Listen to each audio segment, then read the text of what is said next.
যে প্রবলেমটা হয় সেটা হচ্ছে জুতো রাখার জায়গা এখানে প্রচুর দূরে, আর অনেকটা দূরে জুতোটা রেখে হেঁটে হেঁটে আসতে হয়।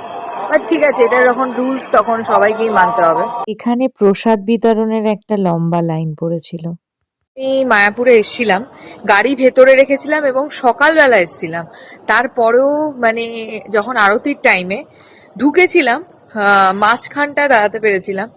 কিন্তু আজকে পুরো একদম ঠাকুরের সামনে, মানে এত সুন্দর আরতিটা দেখেছি একদম ঠাকুরের সামনে। মানে আজকের দিনটা খুবই ভালো গেছে। ইনফ্যাক্ট আমরা আজকে অনেক পরে এসছি, মানে ঠিক আরতিটা শুরু হওয়ার আগে আগে এসছি। তা আমি জানতামই না যে এত কাছে এত সামনে দাঁড়াতে দেয়। আর আগের বার অনেক ঘুরে ঘুরে, আর জুতোও রেখেছিলাম প্রচুর দূরে, প্রচুর হেঁটেছি, মানে সকাল থেকে জুতোটা খুলে পুরো রাস্তা দিয়ে হেঁটে হেঁটে গেছি। বাট আজকে জুতোটা অনেক কাছাকাছি রাখতেও পেরেছি। আসলে হয়তো আগের বার জানতাম না কোথা দিয়ে কি করতে হয়, আজকে মায়ের সাথে এসছি, মা জানে। তো আজকে বেশ ভালোভাবে আর কি আরতিটা দেখতে পারলাম। মন্দির থেকে বেরানোর পরেই এরকম মার্কেট, আর এখান থেকে আমি অনেক কিছু কিনে নিয়েছিলাম।